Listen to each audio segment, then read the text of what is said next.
Today, my friends, I thought we'd take a step back and talking about different vintage camping things that are just automatically tied to camping. And I thought instead we'd talk a little bit about pocket trash, because we haven't done a video on pocket trash in a little while, and I've got a few new things to kind of update my pocket trash kit.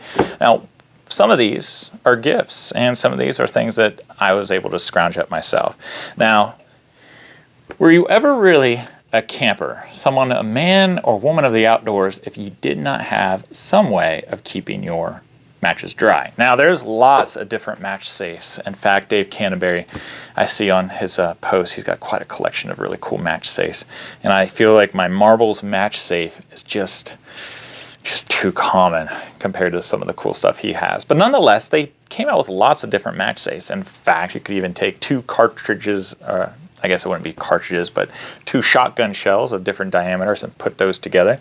They believe that was the motivation for Marbles to come up with his own little match safe. But anyhow, every person in the outdoors should have some type of match safe. Next, you've got to be able to keep time. Now, some people would probably disagree with me on this, especially when you go outdoors. You're trying to get away from the hubbub of the world. Now, I like having a watch, not so much as I'm trying to keep time of the day and what I have to do next, but it can be really handy when, especially if you're in heavy cover of trees out in the summer, of knowing when you need to head back to camp, because you can't see the sun quite clearly through the trees. You may want to have a pocket watch so you know, like, I got about a half hour to get back to camp. I need to start moving. So having a pocket watch is useful in those kind of instances. Again, I don't care how long I'm spending outdoors per se, but being able to safely get to where I'm going, wherever that may be, is really important. So having some type of pocket watch, keeping your time, is pretty nice. Also, in our modern day cell phone use, which I take with me camping, if you decide to limit yourself to just a pocket watch, then you don't have the temptation of looking up things on the internet or getting caught up in the hubbub of the world when you're supposed to be relaxing. So that's why I like having a pocket watch. You should always have at least 3 methods of making fire whenever you go outdoors. Now, this is an old style, which the flint doesn't work, but this is an old style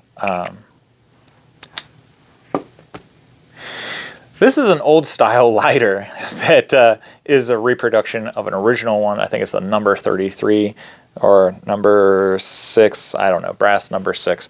But anyhow, this one doesn't work. This was a promo item for the Marble Company that my dad had laying around. So there we go. Having some type of lighter is also kind of handy.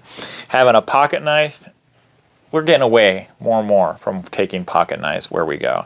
And I still think it's kind of an identity aspect of being a man that you should have a pocket knife with you at all times. You never know when you're going to need it. Now, the rest of this is stuff that was either gifted or I inherited. The first thing was gifted to me by Bob at Squirrel Camp. He came up to me at the end of the Squirrel Camp and he gifted this to me. And I was blown away because this thing is so cool. This is a day-to-day kind of diary. And the date of this particular one, the Canadian Pocket Diary, 1913. Published by the Brown Brothers United in Toronto. Now, I'm certainly not going to take this outdoors and go camping with it. Absolutely not. But having some type of little itty-bitty book, to jot down notes, to help you remember things, your little adventures or something like that, is pretty awesome. So that's what this is for, and I am indebted. I appreciate it, Robert. It means a lot to me still. And it's one of the prize items in my collection. In fact, I'm thinking about putting this in my classroom library for my students to see as well. So have it open for them. Next, 2 things I inherited from my uncle. My uncle passed away last summer, and I'm going through his estate, and we found a few things. Now, I remember my mom having a little coin purse like this. Now, you might be thinking if you're a man, like, I don't need a little coin purse.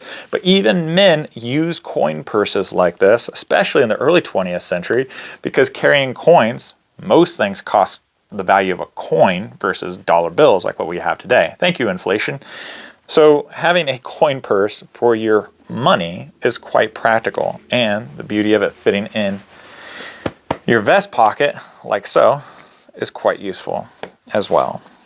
Now, to tie in with the little diary, I have this really cool, really old, and pretty expensive Parker pencil and pen set. Now, you don't have to have something like this. This would have been a pretty premium item for somebody. But having a pencil or a pen, preferably a pencil to go with your little pocket diary, is quite nice.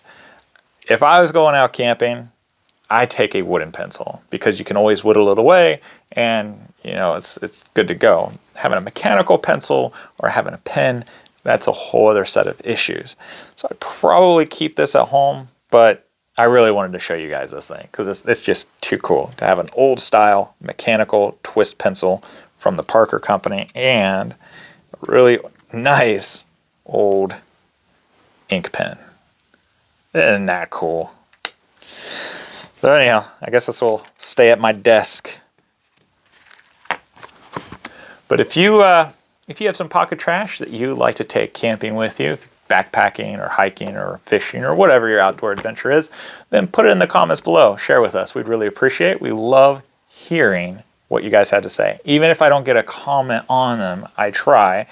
But even if I don't get a comment on them, I know other people do comment and I know other people get value from what you guys share. So I really appreciate it. I know other people really appreciate it as well.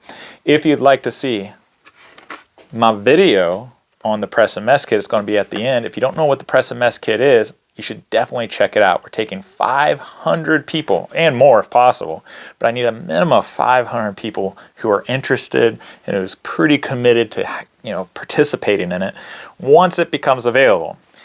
The description box below has all the details with a link. So you go to the link, you can even read the historical article about it. It's a great kit. It's got your canteen, has your cup, has your skillet, has your plate. It's all in one. It's fairly lightweight. It's going to be made out of stainless steel, and it's an exact reproduction of the Press and Mess Kit that was sold in the very late 1800s and the early 1900s. You definitely don't want to miss it. Now, if you haven't already done so, check out the Camp Crafters Guild because we're waiting for you. You just got to sign it and participate in the discussions. And we also have the monthly challenges. If you like outdoor adventure, no matter what the outdoor adventure is, check it out because we're waiting on you. The more people that's on there, the more fun and engaging it is. And we really get excited about engagement on there.